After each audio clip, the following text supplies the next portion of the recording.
Very good morning students, welcome back to my channel which is Biomi Biology with me यानी मीनाक्षी के साथ। कल का लेक्चर जो है वो अपलोड नहीं हो पाया था, कुछ टेक्निकल इशू था। सो आज वीडियो आ रहा है। सो हमने स्टार्ट करा था मेटाबॉलिज्म और हम लोग प्रीवियस क्लास में मेटाबॉलिज्म की डेफिनेशन हो गई थी हमारी, सेकंड में हमारे पर्पस हो गए थे और आज हम पढ़ेंगे मेटाबॉलिज्म एक्चुअली काम क्या करता है, कैसे काम करता है। ठीक है, तो सबसे पहले हम पढ़ते हैं टाइप्स ऑफ मेटाबॉलिज्म। ठीक है,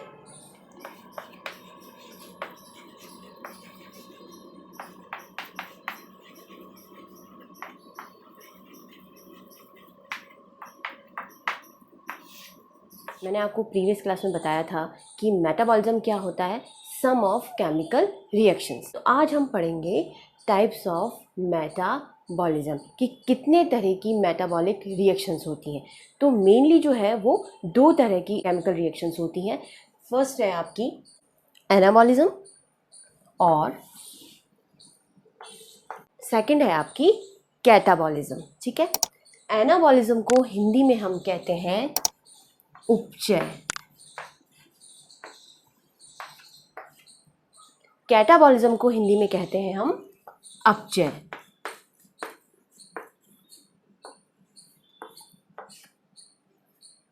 ठीक है, एनाबॉलिक रिएक्शंस और कैटाबॉलिक रिएक्शंस क्या है, मेटाबॉलिज्म क्या है, रिएक्शंस है, केमिकल रिएक्शंस है। तो ये दो तरह की होती है। मेटाबॉलिज्म एक्चुअल में क्या काम करता है, आपकी दोनों तरीके का काम करता है। ये सिंथेसिस का भी काम करता है और ब्रेक डाउन का भी काम करता है। अब बात आती है कि एनाबॉलिज्म क्या होता है। तो जैसे मैंने बताया कि synthesis of all compounds needed by the cell, this is known as anabolism। ठीक है,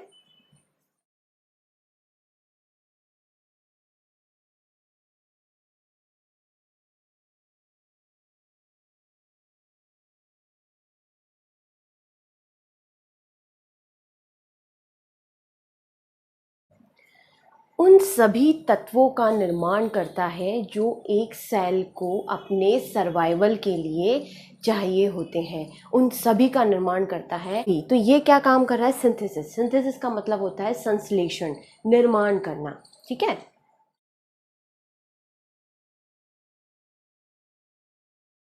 जस्ट अपोजिट होता है कैटाबॉलिज्म। कैटाबॉलिज्म का मतलब होता है ये लार्जर मॉलिक्यूल्स को स्मॉलर मॉलिक्यूल्स में ब्रेक करता है। ठीक है, जो आप फूड ले रहे हो उसके लार्जर मॉलिक्यूल्स को उनकी बेसिक यूनिट में कन्वर्ट करता है। तो कैटाबॉलिज्म हुआ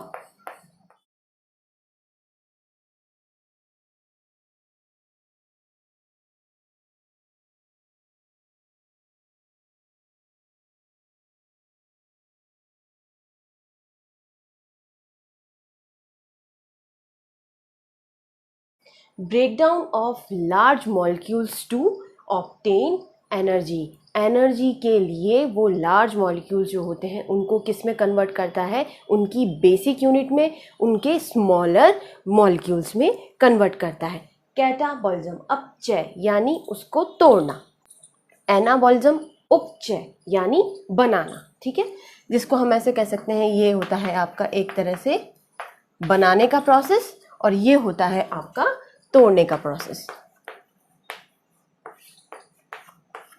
ठीक है, ये दो तरह की रिएक्शंस होती हैं।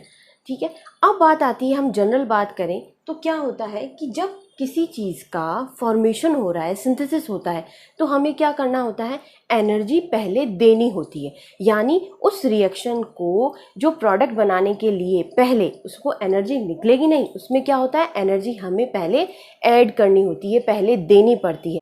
तो एनाबॉलिज्म में क्या होता है कि नई चीज़ों का निर्माण होता है। ठीक है, नए प्रोडक्ट्स बनते हैं। स्मॉल मॉलिक्यूल्स जो होते हैं वो आपस में क्या करते हैं, बॉन्डिंग करते हैं। उसको जोड़ने के लिए क्या चाहिए होती है, हमें एनर्जी की रिक्वायरमेंट होती है। तो इस प्रोसेस के लिए हमें क्या करना होता है, पहले एनर्जी देनी पड़ती है। उस एनर्जी की वजह से क्या होता है, स्मॉल मॉलिक्यूल्स आपस में बाइंड होते हैं, बॉन्डिंग करते हैं और उसके बाद वो क्या बनाते हैं, लार्ज मॉलिक्यूल्स बनाते हैं। ठीक है, जैसे सपोज आपको एनर्जी दी गई प्लस ये स्मॉल मॉलिक्यूल्स हैं।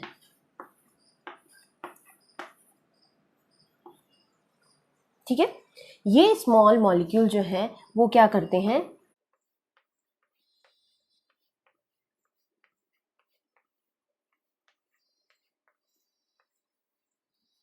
आपस में रिएक्ट करते हैं, एनर्जी दी जाती है, एनर्जी देने से क्या होते हैं, ये पास पास आते हैं, आपस में बॉन्डिंग करते हैं, बॉन्डिंग से लार्ज मॉलिक्यूल बनाते हैं, तो ये नया प्रोडक्ट बन रहा है। तो कहने का मतलब है कि जब सिंथेसिस होता है, निर्माण होता है, तो एनर्जी को दिया जाता है। जस्ट अपोजिट है कि ब्रेकडाउन हो रहा है तो क्या होता है, लार्ज मॉलिक्यूल जो है वो क्या होते हैं, टूटते हैं। जैसे ही वो टूटेंगे तो क्या होगा, छोटे छोटे मॉलिक्यूल्स बनेंगे, प्लस एनर्जी जो है वो रिलीज होती है, बाहर निकलती है। ठीक है, तो इसमें क्या होता है आपका,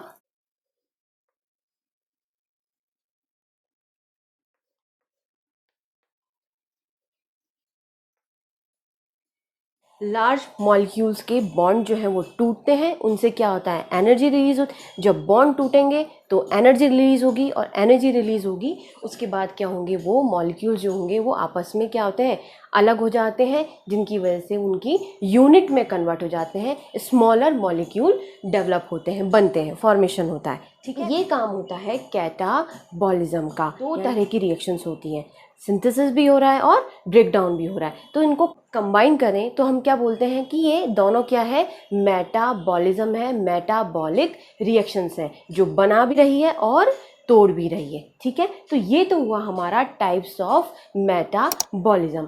अब बात आती है हमारी कि ये दोनों रिएक्शंस जो है वो काम कैसे करती है, इनकी मैकेनिज्म क्या है, जिसकी वजह से ये एक तो सिंथेसिस कर रही है और एक ब्रेक डाउन कर रही है। अब हम पढ़ते हैं कि इनकी मैकेनिज्म क्या है, ये कैसे काम करती है। ठीक है, ये क्या होती है, metabolic reactions enzyme catalysed reactions कहलाती हैं।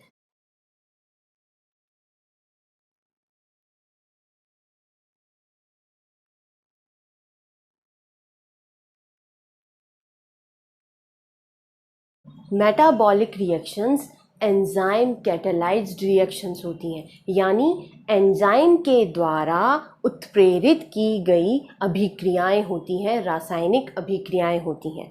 ठीक है, एंजाइम जो होता है,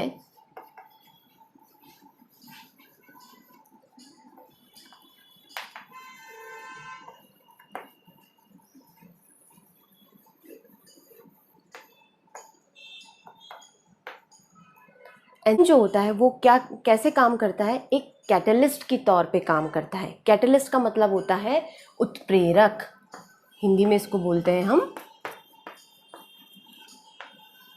उत्प्रेरक, प्रेरित करने वाला।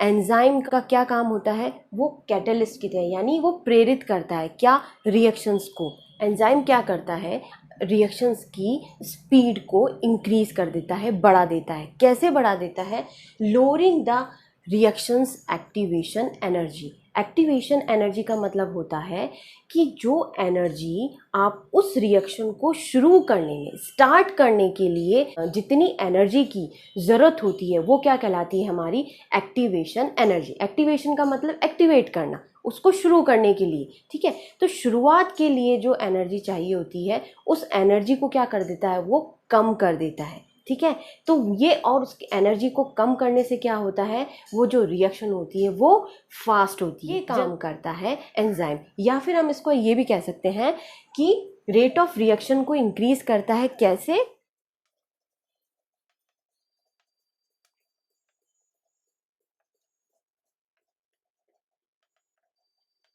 Lowering the energy barriers. Energy barriers जो आते हैं उनको क्या कर देता है, कम कर देता है, जिसकी वजह से रिएक्शन क्या स्पीड क्या होती है, बढ़ जाती है। ठीक है, अब ये कैसे करता है, इसको एग्जांपल के तौर पे हम समझते हैं कि कोई रिएक्शन है जिसको शुरू होने में आधा घंटा लगता है, हाफ एन आवर लगते हैं। जैसे ही हम उसमें एंजाइम ऐड करते हैं, एंजाइम ऐड करने से क्या होता है, जो काम उस रिएक्शन को आधा घंटे बाद करना था वो काम क्या करता है, वो 15 मिनट, यानी एंजाइम क्या करता है, उसका टाइम जो है वो कम कर देता है, यानी वो रिएक्शन 15 मिनट पहले ही स्टार्ट हो जाती है।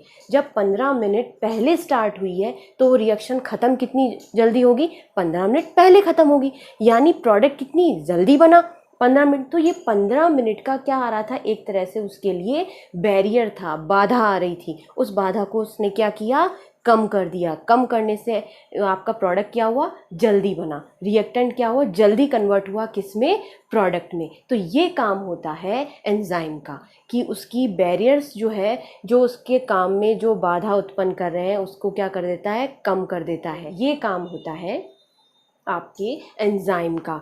इसीलिए जितनी भी मेटाबॉलिक रिएक्शंस होती हैं वो क्या होती हैं, एंजाइम कैटालाइज्ड रिएक्शंस होती हैं। ठीक है, अब हम समझते हैं कि ये एंजाइम जो है वो रिएक्शन में काम कैसे करता है। ये स्ट्रक्चर होती है एंजाइम की। एक एग्जांपल के तौर पे ले रहे हैं कि ये है एंजाइम, ठीक है, और ये है सबस्ट्रेट, क्रियाधार, जिसको प्रोडक्ट में कन्वर्ट होना है। ठीक है, जिसको हम बोलते हैं सबस्ट्रेट। और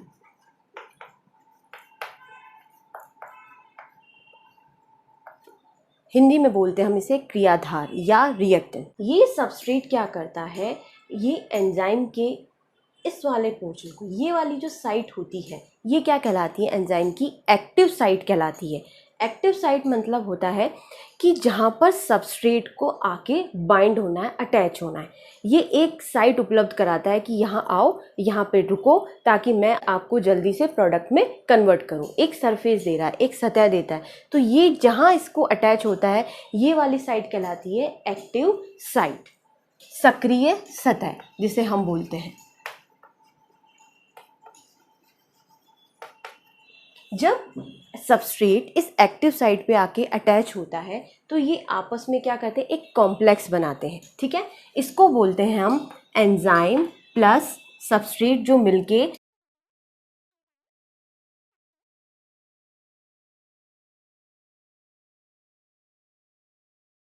इसे कहते हैं हम एंजाइम सबस्ट्रेट कॉम्प्लेक्स। ठीक है, ये एक्टिव साइट पे इस पे अटैच हो गया। अब रिएक्शन हो रही है। रिएक्शन होने के बाद ये सबस्ट्रेट जो है वो किस में कन्वर्ट हो जाता है, प्रोडक्ट में कन्वर्ट हो जाता है। तो ये प्रोडक्ट इसकी एक्टिव साइट से अटैच हुआ है। तो ये वाला जो कॉम्प्लेक्स होता है ये क्या कहलाता है, एंजाइम प्रोडक्ट कॉम्प्लेक्स। ठीक है,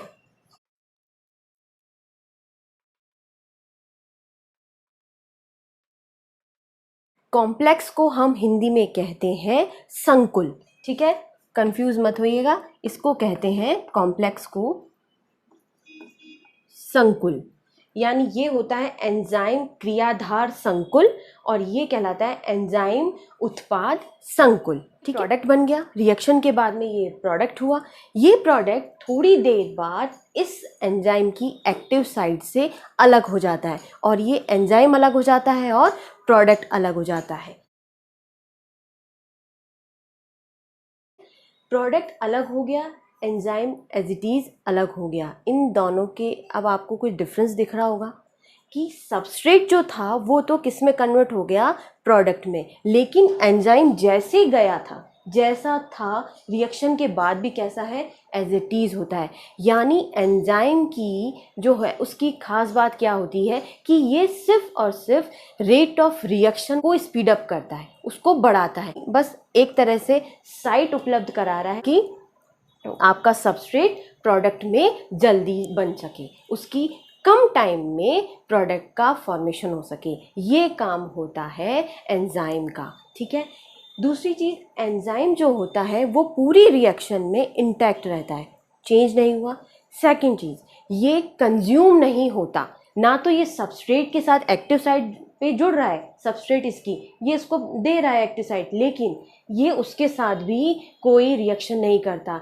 जस्ट सेम अब ये प्रोडक्ट के साथ भी कोई रिएक्शन नहीं करता, क्योंकि ये दोनों कॉम्प्लेक्स बना रहे हैं। सबस्ट्रेट एंजाइम सबस्ट्रेट कॉम्प्लेक्स भी बन रहा है और एंजाइम प्रोडक्ट कॉम्प्लेक्स भी बन रहा है, लेकिन इन दोनों के साथ में ये कोई रिएक्शन नहीं करता। और जैसे ही रिएक्शन ख़त्म होती है, प्रोडक्ट अलग और एंजाइम अलग, ये एंजाइम दूसरे के लिए दूसरी रिएक्शन स्टार्ट कर देता है। यानी कुछ नहीं, मैंने अपना काम किया और चलता बना, नेकी कर और दरिया में डाल, ये हिसाब होता है एंजाइम का, इसका और कोई काम नहीं है। सबसे इम्पॉर्टेंट जो काम होता है बस वो यही है कि ये एंजाइम जो है वो रिएक्शन की रेट को इंक्रीज़ कर देता है, जिससे प्रोडक्ट जल्दी बनता है और प्रोडक्ट जो हमें चाहिए होता है वही बनता है। उसमें कोई एंजाइम जो है वो अपनी तरफ से कोई ऐड ऑन नहीं करता, ठीक है। ये खास बात होती है एंजाइम की। तो इसी तरह से जो आपकी एनाबॉलिक और कैटाबॉलिक रिएक्शंस होती है, एनाबॉलिक के अंदर सिंथेसिस होता है,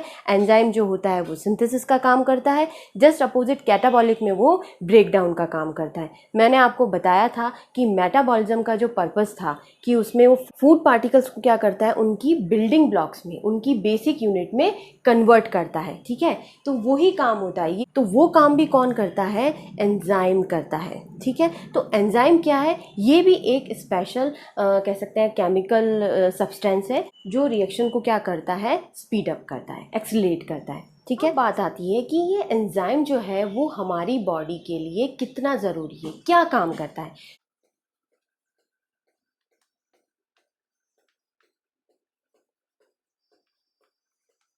तो फर्स्ट काम है मसल्स को बिल्ड करना, ठीक है। सेकंड काम होता है ये आप जितनी भी केमिकल रिएक्शंस हो रही हैं, सारी मेटाबॉलिज्म में क्या है, केमिकल रिएक्शंस है। जब रिएक्शन होती है तो जनरली कभी कभी क्या होता है, टॉक्सिन्स भी बन जाते हैं। तो उन टॉक्सिन्स को भी बॉडी से बाहर निकालने का काम या उनको डिस्ट्रॉय करने का काम कौन करता है, ये एंजाइम काम करते हैं, ठीक है। और मैंने आपको पर्पस में तो बताया ही था कि ये फूड पार्टिकल्स को उनकी स्मॉलर यूनिट्स या उनकी बेसिक यूनिट में कन्वर्ट करने का काम करता है। तो ये काम होता है हमारी बॉडी में या हमारी जो मेटाबॉलिक रिएक्शंस हो रही है उसमें एंजाइम का, ठीक है। समझ आ गया। अब बात आती है कि ये तो काम हो गया कि ये एंजाइम कैटालाइज्ड रिएक्शंस होती हैं और एंजाइम जो है वो इस तरह से काम करता है। तो मुद्दा तो हमारा अभी मेन वही है कि मेटाबॉलिज्म क्या काम करता है, मेटाबॉलिज्म के फंक्शन क्या है, क्यों ये डिफाइनिंग कैरेक्टर है, क्यों विदाउट एनी एक्सेप्शन ये आपका यूनिक कैरेक्टर है। ऐसा क्यों है, क्यों कहते हैं हम कि मेटाबॉलिज्म है तो लिविंग है और लिविंग है तो मेटाबॉलिज्म है। तो अब हम पढ़ेंगे इसके काम क्या है, एक्चुअल में मेटाबॉलिज्म क्या काम करता है, फंक्शंस ऑफ मेटाबॉलिज्म, ठीक है। अभी मैंने जस्ट अभी आपको पढ़ाया है कि मेटाबॉलिक रिएक्शंस कैसी होती हैं, एंजाइम कैटालाइज्ड रिएक्शंस होती हैं। ये रिएक्शंस क्या काम करती है, अलाउ करती है या रिस्पॉन्सिबल बोल सकते हैं कि इनकी वजह से क्या होता है, growth, reproduction,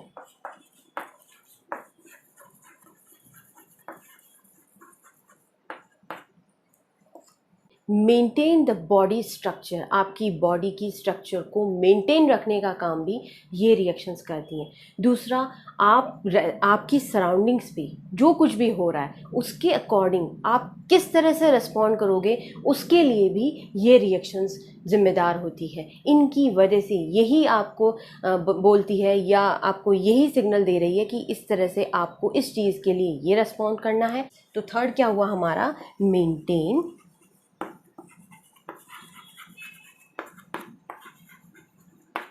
the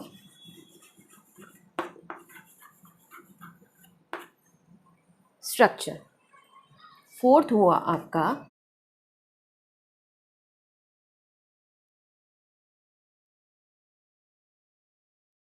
respond to environment. Fifth होता है आपका, आप जो कुछ भी कर रहे हो, आपकी बॉडी का हर काम, सोचना, बोलना, चलना, खाना पीना, एवरीथिंग, वो कौन करता है, ये मेटाबॉलिक रिएक्शंस करती हैं या ये मेटाबॉलिज्म उसके लिए रिस्पॉन्सिबल है। यानी कहने का मतलब है कि हमारी बॉडी में जो कुछ भी हो रहा है उसके लिए कौन रिस्पॉन्सिबल है, ये रिएक्शंस रिस्पॉन्सिबल है, ये मेटाबॉलिज्म रिस्पॉन्सिबल है। ये इनकी वजह से ही पूरी बॉडी की स्ट्रक्चर चल रही है। जो कुछ भी आपके वाइटल प्रोसेस हो रहे हैं कि टूट रहे हैं कि कुछ नए बन रहे हैं, वो सब कौन कर रहा है, ये मेटाबॉलिज्म कर रहा है, ठीक है। तो ये तो काम हुआ हमारा मेटाबॉलिज्म का। जो हम डिटेल में जो हम पढ़ते हैं, ये छोटी सी कहानी है मेटाबॉलिज्म की। डिटेल में हम आगे के चैप्टर्स में पढ़ेंगे। यदि अब हम इसको सम अप करें एक सिंपल सी एक लाइन में, यदि हम इसको बोलें कि मेटाबॉलिज्म क्या है, तो क्या है मेटाबॉलिज्म कि जो कैलोरीज आप ले रहे हो, जो फैट या जो आपकी बॉडी का फैट है, आप उसे कितनी जल्दी बर्न कर रहे हो, this is the metabolism and nothing. इसके अलावा कुछ याद नहीं रखना, ये है मेटाबॉलिज्म। आपको यदि सिंपल में आपसे कोई पूछा जाए, ठीक है, या फिर हम इसको एक वर्ड में और बोले कि जो आपको ज़िंदा बनाए रखा है, that let you stay alive, वो क्या है, ये मेटाबॉलिज्म है। ठीक है।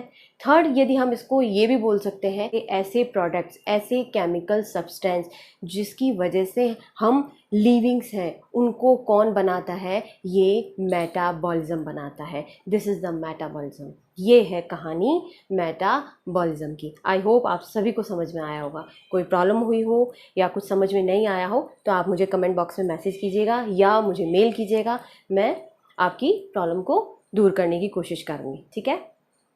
Till then, take care. Thank you.